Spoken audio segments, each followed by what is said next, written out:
Good evening, welcome to the debate. ఇటీవల చిలకలూరిపేట దగ్గర బొప్పూడిలో జరిగిన జనగళం సభ మనం చూసాం.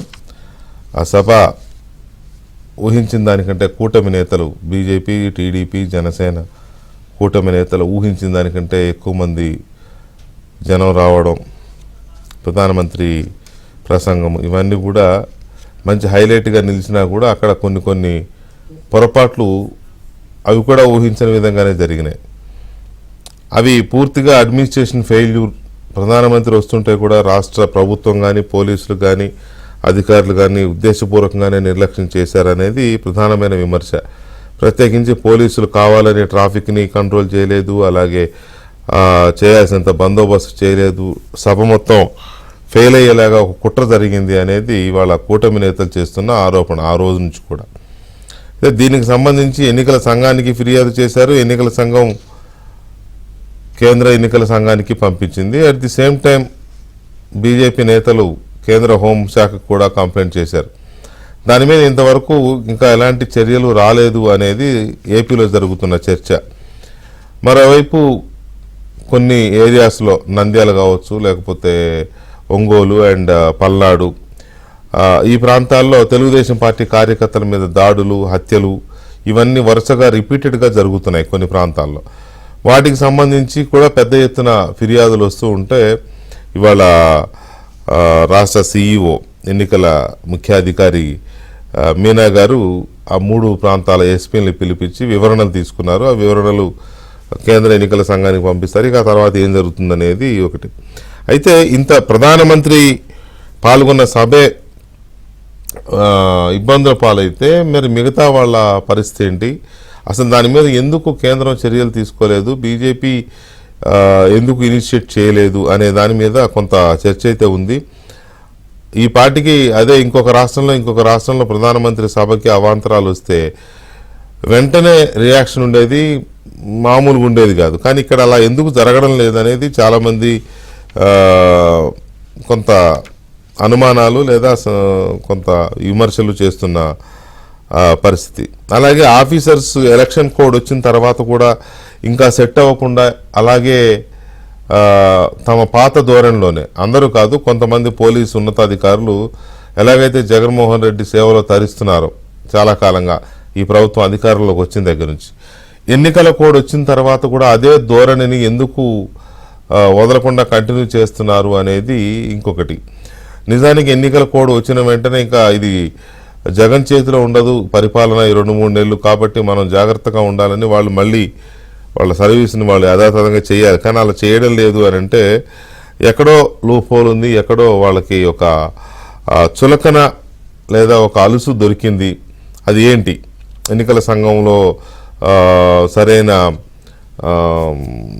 నిర్ణయాలు తీసుకోవడం లేదా, లేకపోతే కఠినంగా వ్యవహరించడం లేదా అనేది ఒకటి. కేంద్ర ప్రభుత్వం వైపు నుంచి కూడా ఒక వార్నింగ్స్ లాంటివి రాకపోవడం ఒకటి. ఇటువంటివి జరుగుతున్నాయా అనేది ఇంకొక అంశం. మరోవైపు వాలంటీర్లు మనం చూస్తూనే ఉన్నాం. రోజు 10 మందిని, 20 మందిని, 30 మందిని ఎన్నికల సంఘం తొలగిస్తూనే ఉంది. ఎన్నికల ప్రచారంలో పాల్గొంటున్నారని, ఎన్నికల విధుల్లో వేలు పెడుతున్నారని. అయినా సరే మళ్ళీ జరుగుతూనే ఉన్నాయి అక్కడక్కడ.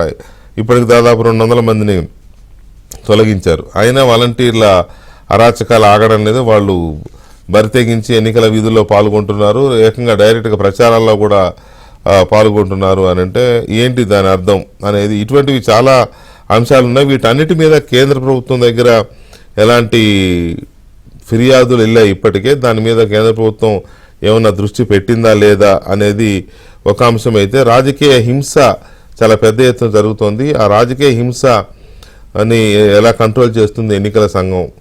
పొలిటీషియన్స్ పైన, ప్రత్యేకించి ప్రధాన ప్రతిపక్షమైన తెలుగుదేశం పార్టీ పైన పెద్ద ఎత్తున దాడులు జరుగుతున్నాయి.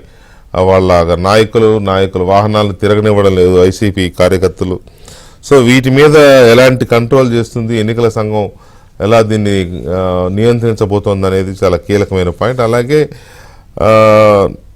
వైసీపీలో నుంచి రిజైన్ చేసి బయటకు వచ్చేసిన ఎంపీ రఘురామరాజు గారికి సంబంధించిన అప్డేట్ ఎలా ఉంది అనే దాని మీద కూడా మనం ఆయనతోనే లైవ్లో మాట్లాడదాం.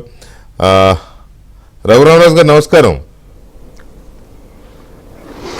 నమస్కారం విజయ్ గారు, గుడ్ ఈవినింగ్. గుడ్ ఈవినింగ్ అండి. గుడ్ ఈవినింగ్ రాజుగారు. ఇది చాలా మంది చర్చిస్తున్నారండి. ఇది మొన్న ప్రజాగళం సభలో అంత ఒక రకంగా చెప్పాలి అంటే చాలా డిస్టర్బ్ చేసే ప్రయత్నం చేశారు. అందరూ దాన్ని కుట్రగానే అనుమానిస్తున్నారు కదా. అంత కుట్రగా అనుమానించే స్థాయిలో జరిగితే కూడా ఎందుకని ఎవరి మీద చర్యలు లేవు, ఎందుకు ఒక స్ట్రింజెంట్ యాక్షన్కి దిగలేదు ఢిల్లీ నుంచి అనే దాని మీద ఒక చర్చ అయితే ఉంది. మీ దృష్టికి వచ్చే ఉంటుంది. ఏంటి అసలు దాని మీద ఏం ఆలోచిస్తున్నారు ఎన్నికల సంఘం కానీ, కేంద్రంలో హోంశాఖ అధికారులు కానీ? ఖచ్చితంగా అతి త్వరలో రాష్ట్ర ప్రభుత్వ పోలీసు అధికారుల మీద ఈసీ కొరడా జలిపించటం ఖాయం వెంకటకృష్ణ గారు. అందులో ఎటువంటి సందేహం లేదు. అది కుట్ర అనటం 100కి 100 పాళ్ళు నిజం. ఎందుకంటే ఒక మైక్ సిస్టమ్ ఉన్న దగ్గర బ్యారికేడింగ్ ఉన్నప్పటికీ అక్కడికి బలవంతంగా ప్రజల్ని అక్కడికి, ఈవెన్ అది వివిఐపి గ్యాలరీ ఏరియాలో ఉంటే ఎక్కడెక్కడి నుంచో జనాల్ని అక్కడికి వెళ్ళేలాగా ప్రోత్సహించి ఆ సభను డిస్టర్బ్ చేయడానికి శత విధాలా ప్రయత్నించి సక్సెస్ అయ్యారు 4 రెడ్లు. అంటే నేను చెప్పేది జగన్మోహన్ రెడ్డి, విజయసాయి రెడ్డి, రామకృష్ణారెడ్డి, సుబ్బారెడ్డి, ఆ 4 రెడ్లు కాదు. ఎక్కడ రాష్ట్రంలో ఎక్కడెక్కడో ఉన్న వాళ్ళందరినీ తీసుకొచ్చి అక్కడ పెట్టారు. ఎవరో రవిశంకర్ రెడ్డి, రఘువీరారెడ్డి, ఏమనండి ఒక పేరంటే గుర్తెట్టుకుంటాం. 4 రెడ్లు 10 రెడ్లు వస్తే గుర్తుపెట్టుకోలేం. కానీ అలా ఒక 4 పోలీసు అధికారులు, ఎస్పీ స్థాయి అధికారులు వాళ్ళనే అక్కడ పోస్ట్ చేశారు. ఏమని ఇంకా రాష్ట్రంలో ఇంకా అంటే వేరే కులానికి సంబంధించిన అధికారులు లేరా?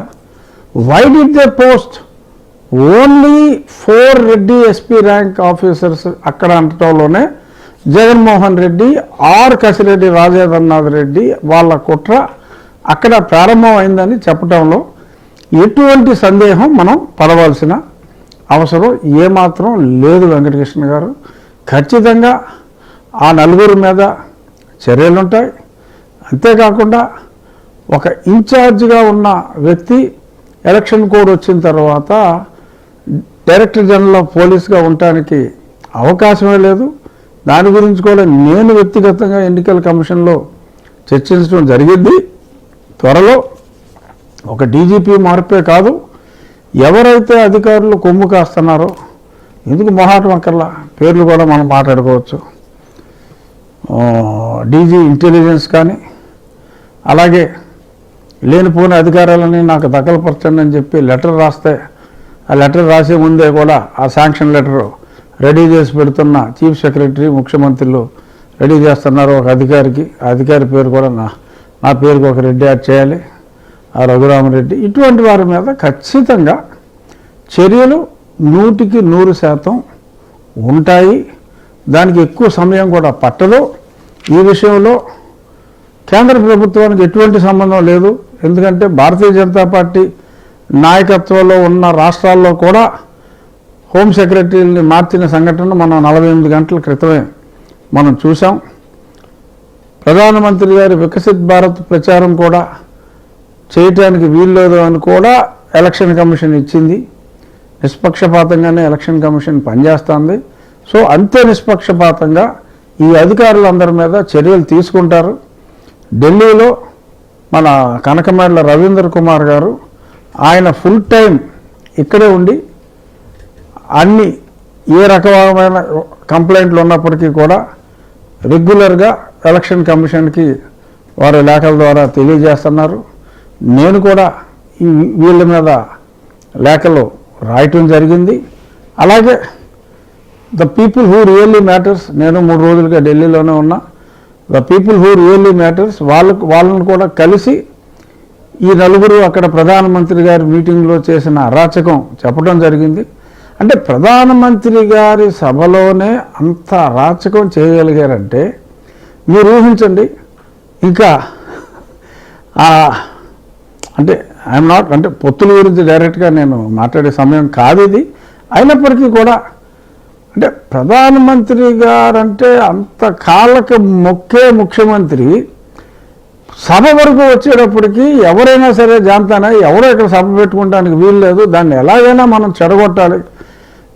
విశ్వామిత్రుడు ఎవరు ఆయన మన వశిష్ఠుల వారు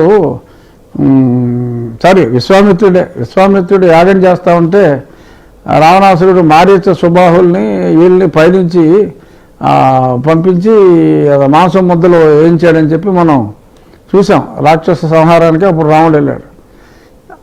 అలాంటి ఈ రాక్షసులు లాంటి 4 ఐపీఎస్ ఆఫీసర్ని ప్రయోగించి మరి అంత డేరింగ్గా ప్రధానమంత్రి గారి మీటింగ్ని డిస్టర్బ్ చేశారంటే ఇంకా మామూలు వాళ్ళు మీటింగ్ పెట్టుకోగలరా? ఆ మీటింగ్కి వెళ్ళాడని చెప్పి ఆ మాచర్లలో ఎవరినో మర్డర్ కూడా చేశారు 24 గంటల క్రితం. మరి లా అండ్ ఆర్డర్ ఏం చేస్తున్నారు? వాళ్ళే ప్రోత్సహిస్తున్నారా అనే అనుమానాలు పూర్తిగా ప్రజల్లో ఉన్నమాట వాస్తవం. ఖచ్చితంగా వెంకటకృష్ణ గారు నాకున్న సమాచారం మేరకు వాళ్ళు క్లియర్గా నేకెడ్గా బయటపడ్డారు కాబట్టి క్షమించే ప్రసక్తే లేదు. ఇందులో కేంద్ర ప్రభుత్వం పాత్ర ఏమీ ఉండదు. Election commission they are determine to take it up seriously. అది నాకున్న సమాచారం. 48 గంటలు కాకపోతే 72 గంటలు పట్టవచ్చు తప్ప ఖచ్చితంగా చాలామంది అధికారుల మీద వేటు పడుతుంది. దాంతో ఇంకా బూట్లు నాకుతున్న అధికారులు ఎవరైనా ఉంటే వాళ్ళు కూడా జాగ్రత్త పడతారు. జాగ్రత్త పడకుండా మనకి అదృష్టవశాత్తు మనకి ఇంకా చాలా సమయం ఉంది కాబట్టి ఆల్మోస్ట్ మనకి ఇంకా ఒక 45 రోజుల సమయం ఉంది కాబట్టి 45 ఇంకా ఎక్కువ ఉంది, 50 రోజుల సమయం ఉంది కాబట్టి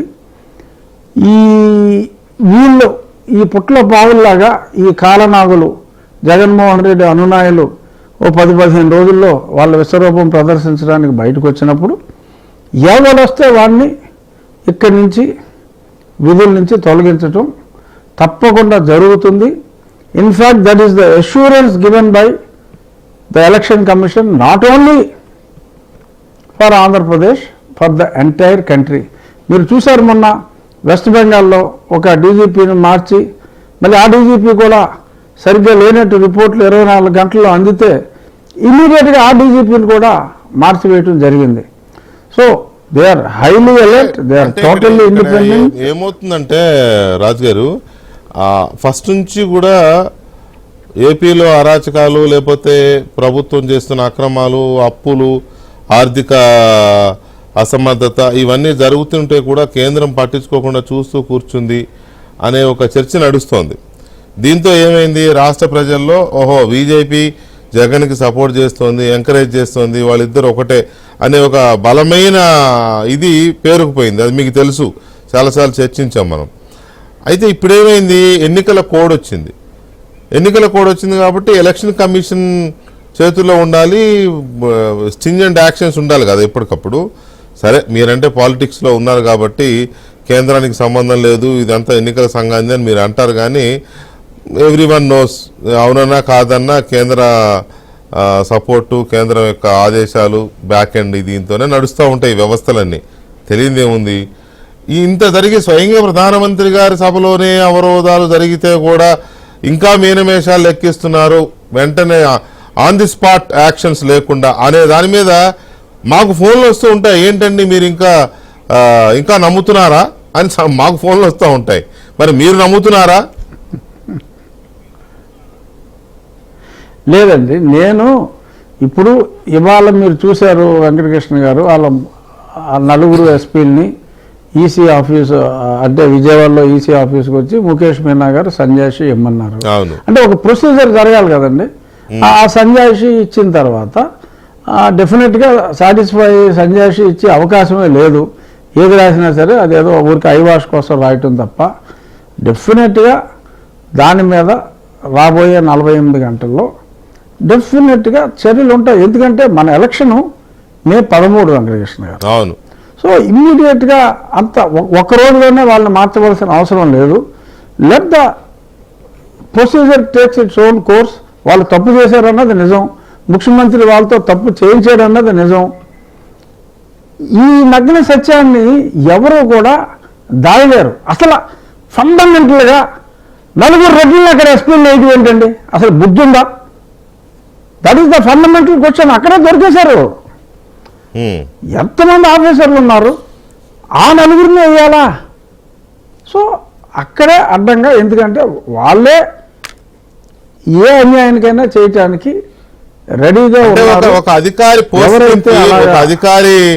పోస్టింగ్ కి ఒక అధికారి క్యాలిబర్, ఒక అధికారి క్యారెక్టర్ ని డిసైడ్ చేయడానికి సామాజిక వర్గం అనేది బేస్ కాదు కదా. ఇప్పుడు ముఖ్యమంత్రి ఫలానా సామాజిక వర్గం వాడు కాబట్టి అధికారులకు ఎక్కడ పోస్టింగ్లు ఇవ్వకూడదు అనలేం కదా. గతంలో వాళ్ళంటే పిచ్చారోపణ చేశారు 39 మంది డిఎస్పీని చెప్తే అప్పుడు ముగ్గురికి ఇస్తే 39 వాళ్ళంటే చేశారు. నేను కాదంటలా, లేదు అనేది అది కాదండి, నేను అనేది అది కాదు. ఒక కార్యక్రమానికి మనం పెట్టినప్పుడు అధికారుల్ని, రాష్ట్రంలో 25 జిల్లాలు ఉన్నాయి, 25 ఎస్పీలు ఉన్నారు కదా, ఈ నలుగురినే ఎందుకు ఈ మీటింగ్కి పోస్ట్ చేయవలసి వచ్చింది అనేది నా ప్రశ్న. ఓకే, సరే, ఒక ఆయన ఆ లోకల్లో ఎస్పీ ఉన్నాడు, బట్ మిగిలిన వాళ్ళని ఎక్కడెక్కడి నుంచో వై ఓన్లీ దట్ సఫిక్స్ అనేది జనరల్గా ప్రజల్లో వస్తుందండి. ప్రజల్లో వస్తుంది, అదే వచ్చింది ప్రజల్లో. వాళ్ళకి ఎస్పీ పోస్టులు ఆ క్రూషియల్ ఏరియాలో వాళ్ళనే ఎందుకు పెట్టారు, ఈ మీటింగ్కి వాళ్ళనే ఎందుకు ఇక్కడ ప్లేస్ చేశారు అన్నది మీరు అవునన్నా కాదన్నా, మీరు ఎంత నిస్వార్థంగా జగన్మోహన్ రెడ్డి పోస్టింగ్లు ఇచ్చాడని చెప్పి మీరు మాట్లాడినా పబ్లిక్ బుజ్జి కన్నలు కాదు వెంకటకృష్ణ గారు. They are not believing. ఎందుకంటే అది నిజం కాదు కనుక. ఒక స్ట్రక్చర్డ్గానే వాళ్ళని ప్లేస్ చేశారు అన్నది పచ్చి నిజం సార్.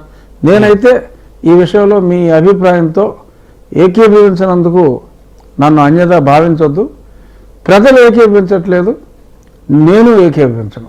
అయ్యో భలేవాళ్ళు, మీరు విభేదించారని అన్యదా భావించేది లేదు. ఆయన సైకాలజీ లేకపోతే ఆయన మోడల్స్ ఆపరేషన్ అట్లాగే ఉంటుందని నాకు తెలుసు. కానీ అధికారులు కూడా అలాగే ఉంటుంది. అధికారులు ఆ ట్రాప్లో ఉంటారా అనే ఎక్కడో ఒక చిన్న ఆశ ఉంటుంది కదా. చదువుకున్న వాళ్ళు, ఉన్నత విద్యావంతులు, కష్టపడి చదివి ఐపీఎస్లు ఐఏఎస్లు అయిన వాళ్ళన్నా కాస్త దాన్ని ఏమంటారు, విజ్ఞత ప్రదర్శిస్తారనే ఒక ఆశ ఎక్కడో ఉంటది కదా. అసలు విజ్ఞత కలిగిన పోలీస్ ఆఫీసరు ఈ జగన్మోహన్ రెడ్డి దరిద్రపు పాలనలో I'm very comfortable in using the word దరిద్రపు పాలన. దానికి నేను బాధపడతలేదు, సంతోషిస్తున్నాను. విజ్ఞత కలిగిన ఐపీఎస్ ఆఫీసర్ని సరైన అంటే కీ పోస్ట్లో, ఒక కీ లా అండ్ ఆర్డర్ పోస్ట్లో కానీ, ఒక వెరీ ఇంపార్టెంట్ అడ్మినిస్ట్రేటివ్ పోస్ట్లో కానీ విజ్ఞత కలిగిన ఐపీఎస్ అధికారులు ఉండరు. రే రగ్గని అక్కడి నుంచి లేపుకొచ్చారా, బర్త్డే రోజు ఆయన కొట్టాలి, నేను చూడాలి అంటే తీసుకొచ్చేసే పనికిమాలిన దౌర్భాగ్యపు ఐపీఎస్ ఆఫీసర్లు ఉన్న ఈ సమాజంలో, ఇటువంటి పనికిమాలిన దౌర్భాగ్యపు ముఖ్యమంత్రి ఉన్న ఈ సమాజంలో ప్రధానమంత్రి కాదు కదా, అమెరికా ప్రధాని జో బైడెన్ వచ్చినా కూడా మనోడికి చిరాగ్గా ఉంటే ఆ మీటింగ్ను కూడా భగ్నం చేస్తాడు. ఏది అంటే ఎగ్జాంపుల్ చెప్తున్నా, గో టు ఎనీ ఎక్స్టెంట్. అతనికి ఇష్టం లేని వాళ్ళు సభ నిర్వహించుకుంటాం అతనికి నచ్చదండి. అసలు ఇష్టం లేని వాడు బతుకుంటే అతనికి నచ్చదు. ఇంకా సభలు నిర్వహించుకోవడానికి ఎలా పర్మిషన్ ఇస్తాడండి అతని రాజ్యంలో? అంటే అతని రాజ్యం అనుకుంటున్నాడు, ఈజ్ అన్ ఆటోక్రాట్. అతని రాజ్యం, అతను ఒక రాజు అనుకుంటున్నాడు. అందుకనే నా మీద కూడా రాజద్రోహం కేసు పెట్టాడు, ఆడేదో రాజులాగా. సో ఇది ఒక సైకిక్ క్యారెక్టరు. అతను చేయలేదు అంటే ఎవరు కూడా నమ్మరు. ఎలక్షన్ కమిషన్ తక్షణం యాక్షన్ తీసుకుంటుంది. ఇందాక మీరు అన్నారు అప్పులు చేశాడు అన్నారు, ఇంకోటి అన్నారు. అంటే ఫెడరల్ స్ట్రక్చర్లో, ఇంతకుముందు కూడా చెప్పాను సార్, అదే చెప్తున్నా మళ్ళీ, ఫెడరల్ స్ట్రక్చర్లో రాష్ట్ర ప్రభుత్వానికి, ప్రజలు ఎన్నుకున్న ప్రభుత్వానికి కొన్ని హక్కులు ఉంటాయి. ఆ హక్కుల్ని ఉపయోగించుకునేటప్పుడు దుర్వినియోగం చేసినప్పటికీ కూడా సంయమనం పాటించారు. ఎస్, ప్రజల్లో అయితే అప్రహెన్షన్ ఉన్నమాట వాస్తవమే. కానీ ఆ ఫెడరల్ స్ట్రక్చర్, మన రాజ్యాంగంలో ఉన్న ఫెడరల్ స్ట్రక్చర్ని గౌరవించడం వల్ల కేంద్ర ప్రభుత్వానికి వచ్చిన అప్రతిష్ట తప్ప కావాలని ఈ పనికిమాలిన వ్యక్తికి సహకారం అయితే చేయలేదు వెంకటకృష్ణ గారు. రైట్. మీరు ఇప్పుడు కేంద్ర ప్రభుత్వంలో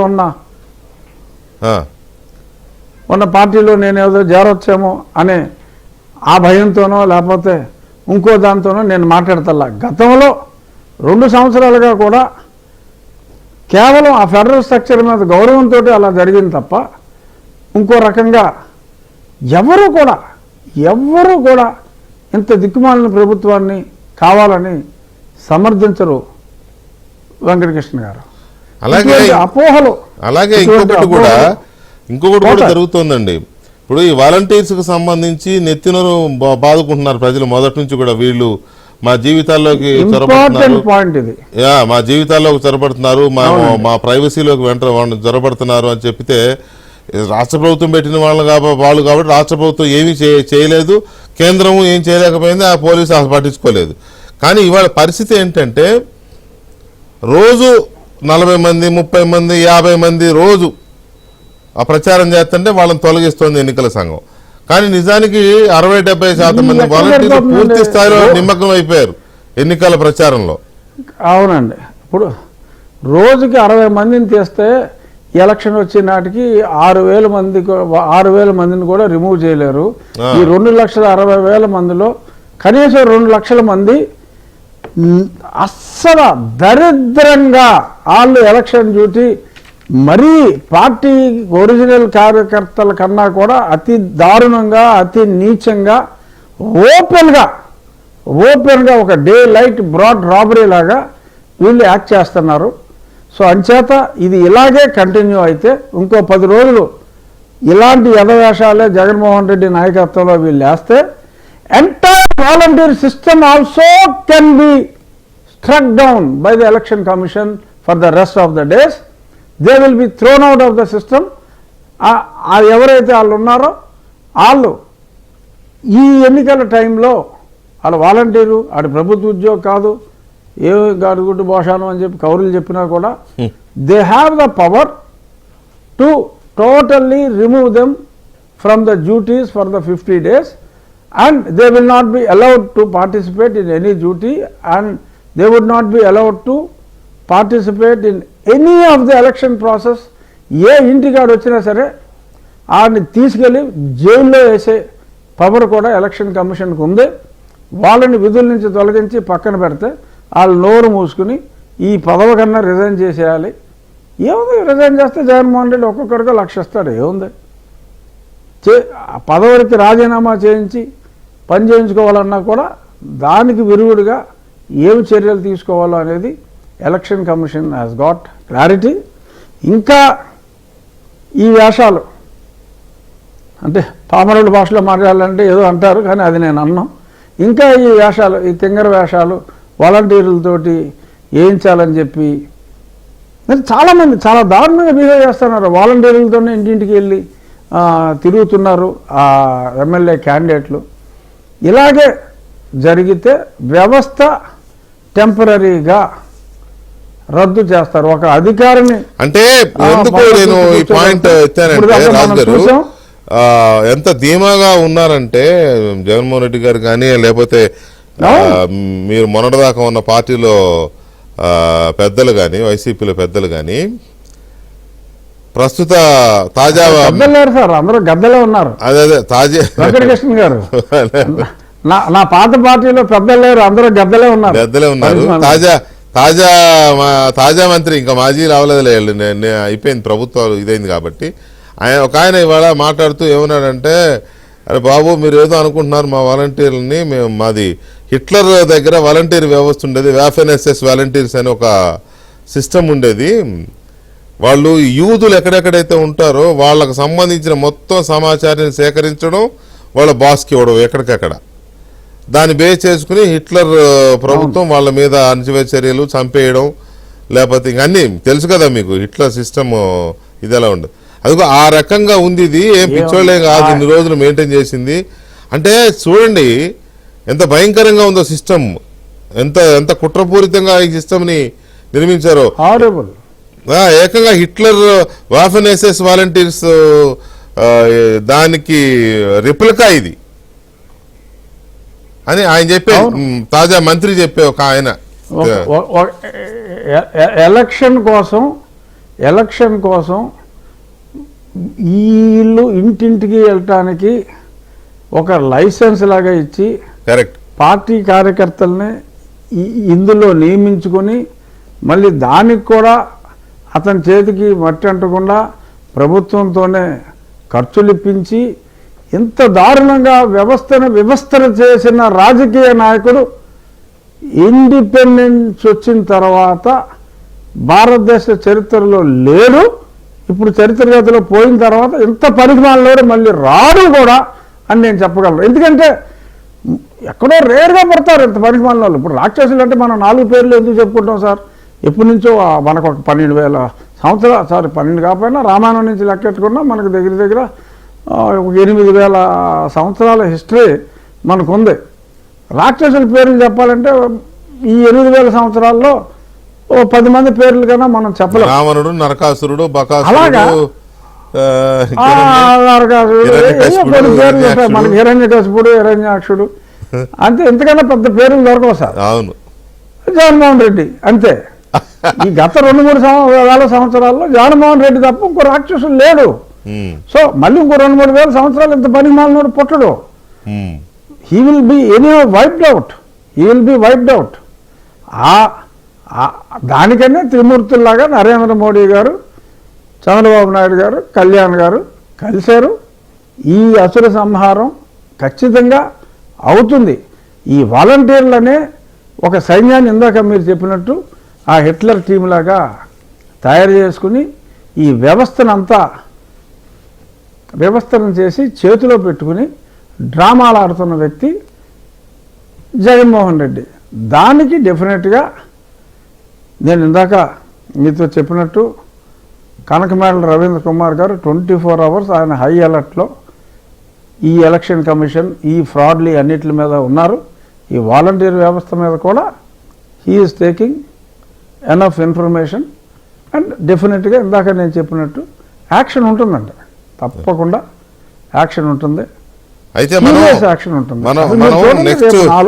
నెక్స్ట్ సెకండ్ హాఫ్లో జగన్మోహన్ రెడ్డి గారిది ఇప్పుడే ఒక సందేశం ఒకటి జనంలోకి వెళ్తోంది. ఆయన ఫోన్ మెసేజ్ ఒకటి, దాన్ని ఏమంటారు, చరవాణి సందేశం, చరవాణి మొబైల్ ఫోన్లలో మెసేజ్ వెళ్తోంది ప్రజలకి. ఏమని అంటే ఇక అవే ఇప్పుడు మీటింగ్లోనేమో గొంతు కాస్త గట్టిగా పెగుల్చుకుని అరుస్తూ ఉంటాడు. ఇక్కడేమో సన్నాయి నొక్కులు మెత్తగా శృతి మెత్తగా మీ అన్న, మీ బిడ్డ, దేవుడి బిడ్డ, మీ బిడ్డ, అదే వీలైతే ఇలాంటివన్నీ ఆఫ్టర్ యాడ్స్ కొంచెం ప్లే చేస్తే దాని మీద మాట్లాడాలి.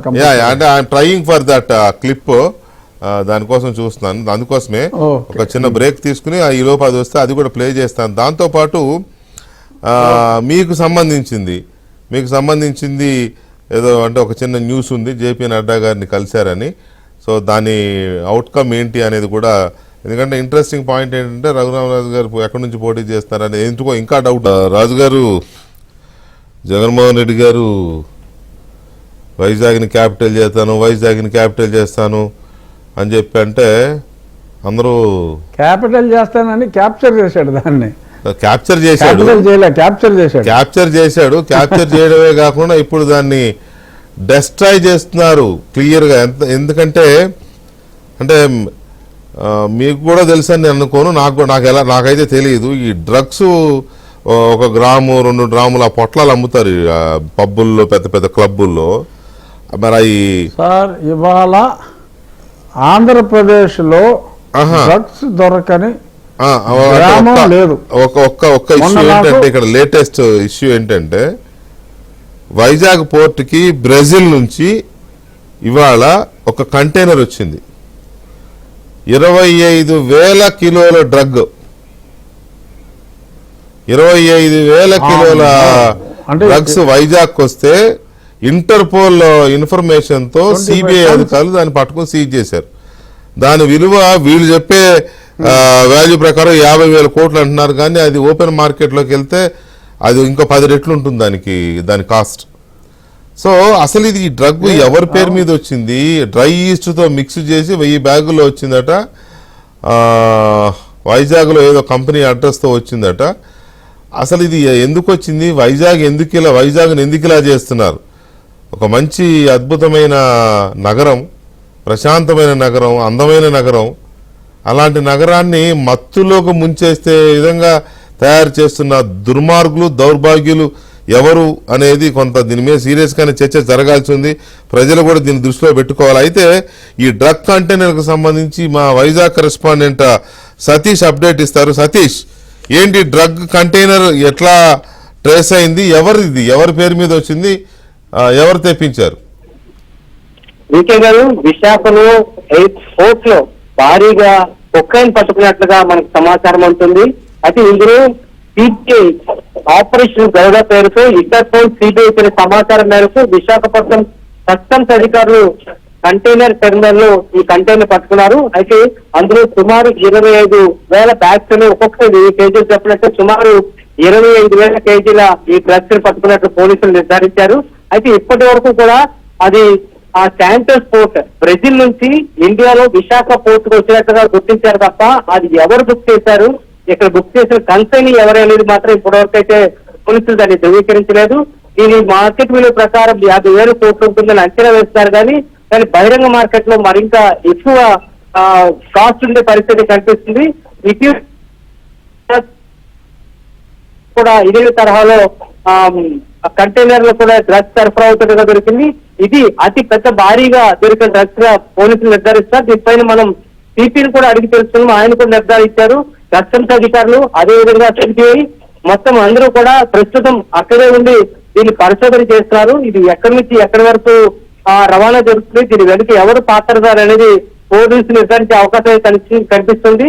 ఆపరేషన్ గరుడ పేరుతో ఇంటర్పోల్ సిబిఐ ఇచ్చిన సమాచారం మేరకు పోలీసులు కస్టమ్స్ అధికారులు దీన్ని పట్టుకోవడం జరిగింది. 25,000 కేజీల డ్రగ్స్ పట్టుకున్నట్టుగా చెప్తారు, కానీ మరింకేమైనా ఉందా అంటే పప్పు దినుసులు మాత్రం ఈ డ్రగ్స్ రవాణా జరుగుతున్నట్టుగా పోలీసులు నిర్ధారించారు.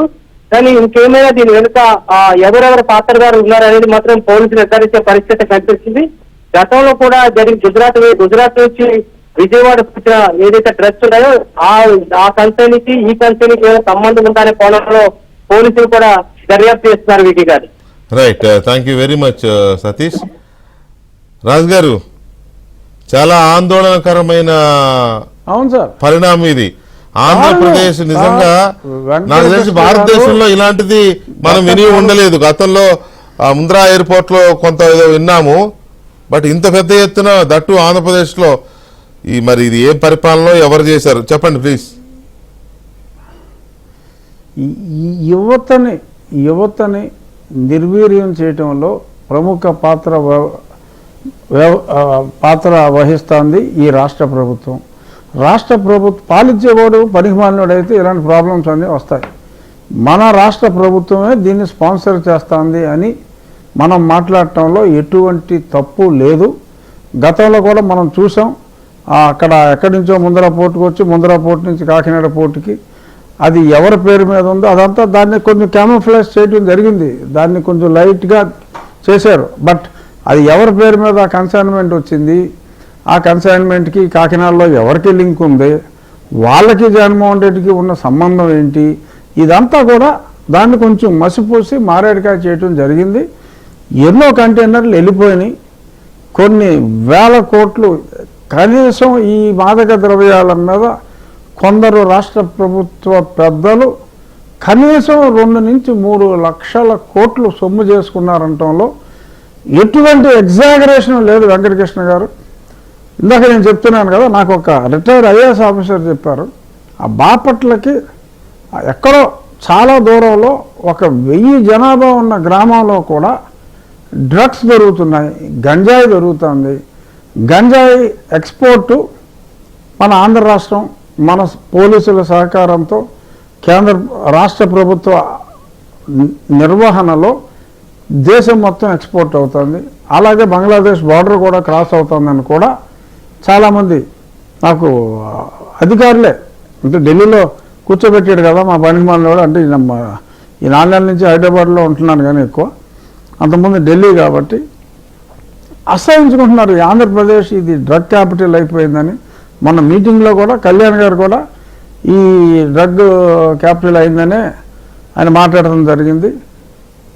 నేను మొన్న తాడేపల్లిగూడెం సభలో కూడా నేను మాట్లాడినప్పుడు ఇదే చెప్పా, 3 రాజధానులు అన్నాడు కానీ దేశానికి ఆంధ్రప్రదేశ్ని డ్రగ్స్ రాజధానిగా చేశాడు ఈ జగన్మోహన్ రెడ్డి అని చెప్పి యూ కెన్ రికలెక్ట్. మొన్న తాడేపల్లిగూడెంలో జరిగిన సభలో నేను ఇదే మాట్లాడటం, ఈ సంగతే నేను మాట్లాడటం జరిగింది. ఎందుకంటే నాకు హిస్టరీ అంతా తెలుసు కాబట్టి. మొత్తం యువతని సర్వనాశనం చేసి కేవలం ఒక వ్యక్తి ధనకాంక్ష కోసం ఒక వ్యవస్థనే నాశనం చేసి ఆ పనికిమాలిన లిక్కర్ తీసుకొచ్చి ఎంతోమంది మగవాళ్ళని మాంగళ్యానికి దూరం చేసి వాళ్ళని ఆరోగ్యాన్ని పాడు చేసి ఒక వ్యక్తి స్వలాభం కోసం అసలు నార్మల్గా ఎవడాడు సౌత్ ఆఫ్రికా నుంచో లేకపోతే నైజీరియా నుంచో ఎవడో వచ్చాడు 10 గ్రాములు అమ్ముకునేవాడిని మనం తీసుకెళ్ళి జైల్లో పెడతాం, శిక్ష విధిస్తాం. ఇదే సింగపూర్లో ఎవరైనా 5 గ్రాములు కాదు కదా 1 గ్రాము కొకేన్ చోటు దిగితే ఆడు గురి శిక్ష వేస్తారు. మనం కంటైనర్లు తీసుకొచ్చి అమ్ముకునే పనికిమాలిన వ్యవహారాలని ఓట్లేసి గెలిపిస్తామా? చిన్న విషయం కాదండి. 25,000 కిలోలు అంటే ఓట్లేసి గెలిపిస్తామా? ఇది రేపు పొద్దున్న చంద్రబాబు నాయుడు గారు కానీ పవన్ కళ్యాణ్ గారు కానీ నేను కానీ గట్టిగా పనిచేసేది ఇదే. మన రాష్ట్రాన్ని శ్మశానం చేయటానికి, యువతని నిర్వీర్యం చేయటానికి, మగవాళ్ళందరినీ పనికిమాలిన వాళ్ళగా చేయటానికి కంటైనర్లు మన ఇక్కడికి ఎందుకు వస్తున్నాయండి, ఇంకెక్కడికి ఎందుకు రావు అంటే ఇది ప్రభుత్వం సపోర్ట్ చేస్తుంది, ఇందులో ఎటువంటి సందేహం లేదు. రాష్ట్ర ప్రభుత్వం ముఖ్య ప్రజాప్రతినిధి కోఆపరేషన్ లేకుండా ఒక పోలీస్ అధికారో లేకపోతే ఇంకొకడో ఇలా కంటైనర్లు తీసుకొచ్చి స్ట్రక్చర్డ్గా రాష్ట్రం మొత్తం అమ్మగలండి? Is it possible? Special enforcement group అంటారు, ఎవరైనా ఇలాంటి ఇన్ఫర్మేషన్ చెప్తే ఆయన పట్టుకుని చంపడానికి తప్ప ఆ ఎస్సీబీలు ఇవన్నీ ఎందుకు కావాలని చెప్పి ఒక పర్టికులర్ అధికారులు ఉంటారు అక్కడ అంటే దానికి కారణం ఇదే. It is a structured crime being operated by the heads of the state.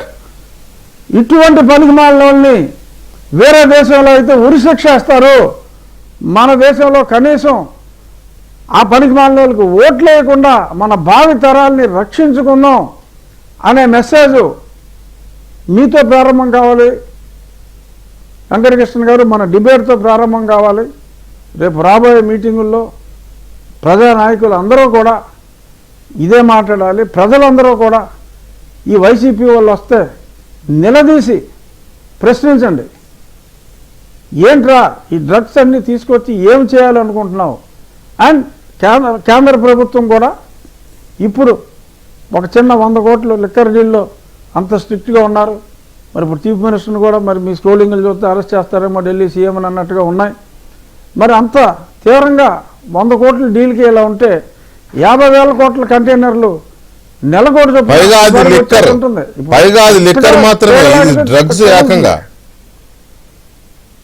అవును. సో అందుచేత తీవ్రమైన చర్యలు తీసుకోవాలి. దీని వెనకాలన్న పెద్ద తలకాయల్ని తక్షణం అరెస్ట్ చేసి జైల్లో పెట్టాలి. డెఫినెట్గా డీటెయిల్డ్ ఇన్వెస్టిగేషన్ ఫాస్ట్ ట్రాక్లో అవ్వాలి. ఈ ఆపరేషన్ గరుడా అని ఇవాళ మళ్ళీ రేపొద్దున పేపర్లో రాయకుండా మేనేజ్ చేసుకుని, లేకపోతే నేషనల్ మీడియాలో రాకుండా ఆడికి డబ్బులు ఇచ్చి మేనేజ్ చేసుకుని ఇలాంటివి జరగకుండా ఈ ఇష్యూని అట్లీస్ట్ మీకులాగా నిజాయితీగా ఉండే ఛానల్స్ దీన్ని సీరియస్గా టేకప్ చేసి ఈ దుర్మార్గుల్ని ఈ సమాజం నుంచి, నాగరిక ప్రపంచం నుంచి బహిష్కరించవలసిన సమయం వచ్చింది. You have to take the lead. Your channel definitely అందుకే కదా అది బ్రేకింగ్ రాగానే పేపర్ మీది, దాన్ని ఛానల్ మీది, అందుకే మిగిలిన వాళ్ళు ఎంత అదే ఇందాక జగన్మోహన్ రెడ్డి స్క్రోలింగ్ లో నాకు ఎల్లో మీడియా లేదు అన్నాడు. అతనికి నీలి మీడియా ఉందండి, కూల్ మీడియా ఉందండి, ఎల్లో మీడియా లేకపోవచ్చు. అవును, ఆయన ఎల్లో మీడియా లేడు అన్నాడు కానీ నీలి మీడియా కూల్ మీడియా లేదు అనలేదుగా. అదేదో అడిగారు కదా, అది నేను కూడా వినలేదు అని వినిపిస్తాను. ఎందుకంటే ఇప్పుడు కొన్ని అంకెలు దొరికిందా? దొరికింది దొరక ఎక్కడ పోద్దులే కానీ ఆయన ఇప్పుడు రాష్ట్రంలో యువతని నిర్వీర్యం చేసే రక్త మాంసాలు పీల్చి పిప్పి చేసే డ్రగ్స్ వచ్చినాయి. ఇప్పుడే ప్రజలు వాటి విషయంలో ఆందోళన నాశనం అయిపోతుంది రాష్ట్రం. ఆఫ్ఘనిస్తాన్ లాగా ప్రపంచంలో ఎక్కడ ఉగ్రవాదులు దొరికినా హైదరాబాద్ లింక్స్ బయటపడతా ఉంటాయి. భారతదేశంలో ఎక్కడ గంజాయి దొరికినా ఆంధ్రప్రదేశ్ ఇదవుతుందని కేంద్ర మంత్రులే చెప్పారు. అలాంటిది ఇప్పుడు బ్రెజిల్ నుంచి ఆఫ్రికా దేశాల నుంచి క్వింటాల డ్రగ్స్ వస్తున్నాయి ఆంధ్రప్రదేశ్ కి అంటే దాని గురించి మాట్లాడకుండా మెత్తగా తీయగా బుజ్జిగా ఏదో మెసేజ్ పంపారంటే ఆ మెసేజ్ ఏంటో ఒకసారి విందాం. తక్షణం అరెస్ట్ చేయాలి. చంద్రబాబు గారికి ఉన్నట్టుగా 10 మంది నటించే పొలిటికల్ స్టార్లు నాకు స్టార్ క్యాంపెయినర్లుగా లేరు. ఓ ఈనాడు లేదు, ఆంధ్రజ్యోతి లేదు, ఒక టీవీ5 లేదు, అబద్ధాలకు రంగులు పూసే ఎల్లో మీడియా నాకు లేదు, రకరకాల పార్టీలతో పొత్తులు లేవు. మీ బిడ్డకు ఒంటరిగానే ఎన్నికలకు వెళ్తా ఉన్న నాకు ఉన్నదల్లా నక్షత్రాలు ఎన్నున్నాయో అంతమంది పేదింటి స్టార్ క్యాంపెయినర్లు నాకు ప్రతి ఇంట్లోనూ ఉన్నారు, ప్రతి గడపలోనూ ఉన్నారు. మీలో ప్రతి ఒక్కరూ కూడా మీ జగన్ కు, మీ అన్నకు, మీ బిడ్డకు మీరంతా కూడా స్టార్ క్యాంపెయినర్లుగానే ముందుకు నడుం బిగించాలి అని అడుగుతా ఉన్నారు. పాపం వాళ్ళకి ఆ మాత్రం ప్రశాంతత లేకుండా వినాలేమో ఆంధ్రప్రదేశ్ ప్రజలు. చెప్పండి, విన్నారుగా, చెప్పండి. అదే ఇప్పుడు దీనికి ఏం చెప్పాలి అంటే జగన్మోహన్ రెడ్డి స్టైల్లోనే, జగన్మోహన్ రెడ్డి భాషలోనే నాకు టీవీ5 లేదు, నాకు ఏబిఎన్ లేదు, నాకు ఈనాడు పేపర్ లేదు, కానీ నాకున్నది నా సాక్షి, నా భార్య సాక్షి, ఆ టీవీ9, ఆ టీవీ10 ఇవే ఛానల్స్ ఉన్నాయి నాకు. ఆ ఛానల్స్ నావి కావు, చూడొద్దు. అలాగే నాకు నటులు లేరు అంటే పోషాని కృష్ణమురళి నటుడు కాదు, విజయచందర్ నటుడు కాదు, వీరెవరు నటులు కాదు. అలాగే నాకు స్టార్ క్యాంపెయినర్లు లేరు, నాకు నక్షత్రాలు ఉన్నాయంటాడు. కానీ ఇప్పుడు ప్రతి ఇంటిలోనూ ఒక లివరో ఒక కిడ్నీయో కనీసం ఈ రెండిట్లో ఏదో ఒకటి నీ దరిద్రపు మందు తాగిన స్టార్ క్యాంపెయినర్ ఉన్నారు. అలాగే డ్రగ్స్ తీసుకుని నువ్వు బ్రెజిల్ నుంచి ఇంపోర్ట్ చేసి తీసుకొచ్చిన డ్రగ్స్ తీసుకుని పారైపోయిన యువత క్యాంపెయినర్లు ఉన్నారు. వీళ్ళందరూ మా స్టార్లు క్యాంపెయినర్ అయ్యా జగన్మోహన్ రెడ్డి అని మనం కూడా చెప్పాలి. నేను ఖచ్చితంగా నా ఒక్క నియోజకవర్గమే కాదు, ఇంకొన్ని నియోజకవర్గాల్లో కూడా తిరిగి ఖచ్చితంగా ఎందుకయ్యా జగన్మోహన్ రెడ్డి నీ ఒక్కడి కోసం ఇంతమంది ప్రాణాలు ఎందుకు తీస్తావయ్యా బాబు, జగను ఇంకా మానేయమ్మా, జగను ఈ ప్రజల ప్రాణాలు తోడేయడానికి కొట్టేసిన డబ్బులు చాలు కదమ్మా జగను అని ఆవిడకి ఎంతో ప్రియమైన వారి మాటల్లోనే జగన్మోహన్ రెడ్డి గారికి చెప్పి వాయిస్ రికార్డులు మేము కూడా రిలీజ్ చేయగలం. నీలి మీడియా, కూలి మీడియా, ఎన్ని ఛానల్స్ అమ్మా జగనం, వాళ్ళందరినీ అడ్డం పెట్టుకుని ఎంత నీలాపనిందలేస్తున్నాం. ప్రజలు ఏమన్నా పిచ్చోళ్ళ, అది నీ మంత్రి చెప్పినట్టు బుజ్జిగన్నలా? People are going to question. కోడి వచ్చింది, కోడి కూస్తుంది, ప్రతిరోజు చీల్చి చెండాడటానికి గతంలో అయితే మనమే ఉన్నాం. A1, A2, A3లు దేశద్రోహులు. ఇప్పుడు జనం అందరూ ఉన్నారు, జనం అందరూ ప్రశ్నిస్తారు. ఏదైతే ఇవాళ ఈ డ్రగ్ వచ్చిందో, మరి గతంలో ఎన్ని కంటైనర్లు వెళ్ళియో, సరే కోడ్ వచ్చింది, కంటైనర్ దొరికింది. ఇది అంతానికి, జగన్మోహన్ రెడ్డి అనే రాక్షసుడి అంతానికి ఇది ఆరంభం వెంకటకృష్ణ గారు, అందులో ఎటువంటి సందేహం లేదు. రైట్. ఇక ఫైనల్ గా మీ అంశానికి వస్తే నిజానికి సరే మీరు మొదటి నుంచి నరసాపురం నుంచి పోటీ చేస్తానని చెప్తున్నారు, కానీ ఏ పార్టీ నుంచి అనేది ఇంకా కన్ఫర్మేషన్ రాలేదు. మాకైతే తెలియదు, మరి మీకు తెలిసో మాకు తెలియదు. నాకు తెలిసింది ఏంటంటే మీరేదో జేపీ నడ్డా గారిని కలిశారు, నిన్న సాయంత్రం ఎప్పుడో కలిశారు అని చెప్పి తెలిసింది. అది నిజమేనా ఒకటి? రెండవది నరసాపురం నుంచే పోటీ చేస్తున్నారా? పోటీ చేస్తే ఏ పార్టీ నుంచి చేస్తున్నారు? అసలు ఈ సస్పెన్స్ ఎందుకుంది? అది ఇంపార్టెంట్. అంటే వెంకటకృష్ణ గారు వెరీ సింపుల్ అండి. నేను గత వారం వచ్చినప్పుడు కూడా ప్రత్యక్షంగా కలవలేదు, కానీ పెద్దల నడ్డా గారితో మాట్లాడటం జరిగింది. అలాగే నేను మొన్న వచ్చా, నిన్న వారిని సమయం అడగటం. సో నేను ప్రధానమంత్రి గారి మీటింగ్ చాలా అత్యద్భుతంగా జరిగిందండి. ఆ మీటింగ్ జనం ఊహించిన దానికన్నా రెట్టింపు స్థాయిలో వచ్చారు. కానీ ఈ పోలీస్ అధికారులు మనం ముందు డిబేట్ ముందు మాట్లాడుకున్నప్పుడు ఏదైతే ఈ పోలీస్ అధికారులు ఈ అరాచకాలు చేశారో అవన్నీ కూడా వారికి తెలియజేయటం జరిగి, రేపు రాబోయే మీరు తమరు రావచ్చు మీటింగులకి, అలాగే నరేంద్ర మోడీ గారు కొన్ని మీటింగులకు వస్తారు, అమిత్ షా గారు వస్తారు. ఇటువంటి పునరావృతం కాకుండా ఉండేలాగా జాగ్రత్తగా చూసుకోవాలి అని చెప్పి ఇవన్నిటి గురించి నేను వారికి తెలియజేయడం జరిగింది.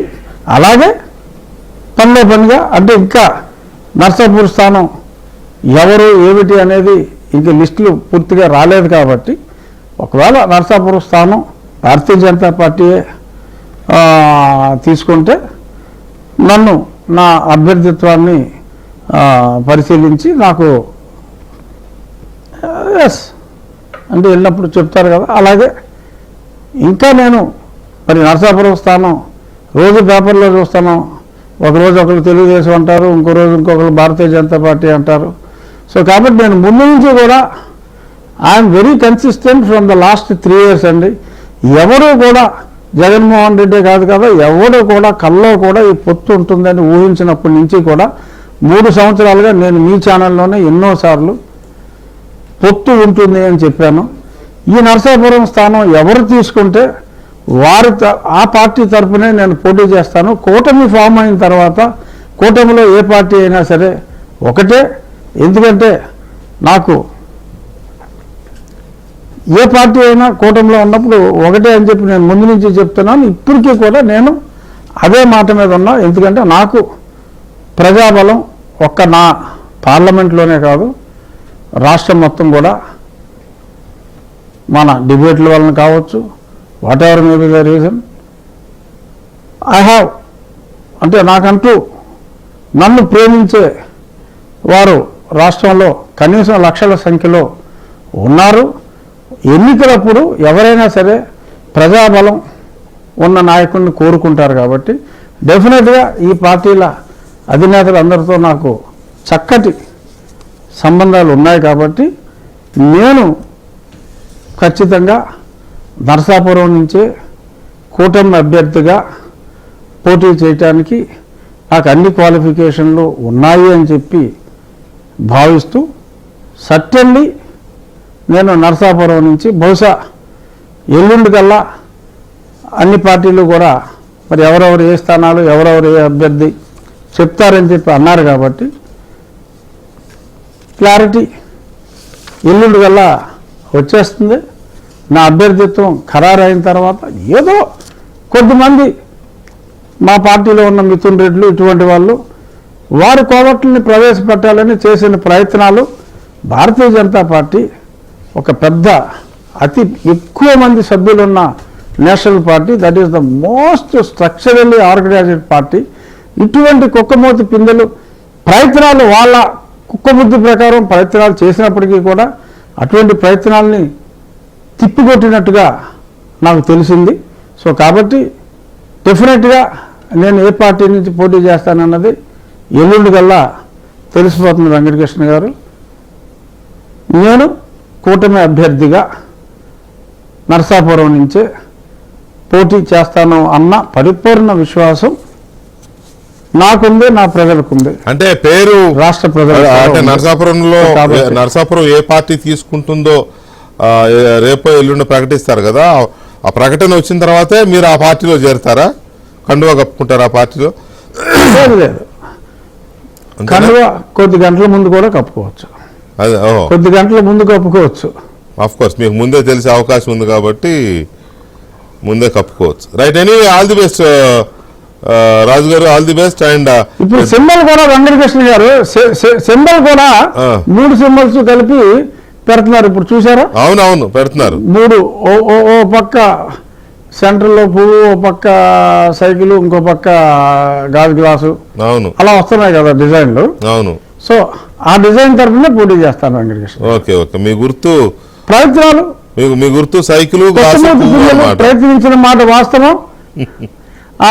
కుక్కమూతి పిందెలు ప్రయత్నించిన మాట వాస్తవం, అది ఫెయిల్ అయిన మాట కూడా వాస్తవం. రైట్. ఫెయిల్ అయిపోయిన తర్వాత ఇంకా వాటి గురించి మాట్లాడుకోవాల్సిన అవసరం లేదు. సో అంచేత ఖచ్చితంగా నేను రాజద్రోహిగా చిత్రీకరించబడ్డ నేను ప్రజా బంధువుగా కూటమి తరఫున పోటీ చేస్తా. Right. All the best Raju గారు. అయితే ఈ డ్రగ్స్ విషయంలో మాత్రం కాంప్రమైజ్ కావద్దండి, ఎందుకంటే ఇది రాష్ట్రానికి లేదు. రేపటి నుంచి డ్రగ్స్ నే తగులుకుంటా. చాలా రేపటి నుంచి భయంకరమండి డ్రగ్స్ నే ఇది. తగులుకుంటా. ఈ డ్రగ్స్ మీద ప్రధానమంత్రి గారికి రేపు లేఖ రాస్తా. ఒక పక్క ఒక మేజర్ రాష్ట్రమే ఇంత రాజద్రోహానికి పాల్పడితే ఇంక వాడిని ఏం చేయాలి? కాదు, హైదరాబాద్ లో పబ్స్ లో 100 గ్రాములు 200 గ్రాములు 500 గ్రాములు దొరికితేనే మొత్తం పోలీసులు అతలాకుతలం అయిపోయి దాని మీదే ఉంటున్నారు నెలల తరబడి దర్యాప్తు. అలాంటిది 25,000 కిలోల అవును 25,000 కిలోలు పోర్టుకు వచ్చింది అంటే 25 టన్నులు. అది మరి సార్ గ్రాముల లెక్కన అమ్ముతారు సార్. అవును గ్రాముల లెక్కన అమ్మేదాన్ని టన్నుల లెక్కన ఇంపోర్ట్ చేస్తున్నాడు మనోడు. అది మరి దాని కొంచెం సీరియస్ గా తీసుకోకపోతే ప్రజలే నాశనం అయిపోతారు, యువత నాశనం అయిపోద్ది. కాబట్టి కాపాడుకోండి, యువతను కాపాడుకోవాల్సిన అవసరం అందరి మీద ఉంది. థ్యాంక్ యూ వెరీ మచ్ రాజు గారు. Thank you.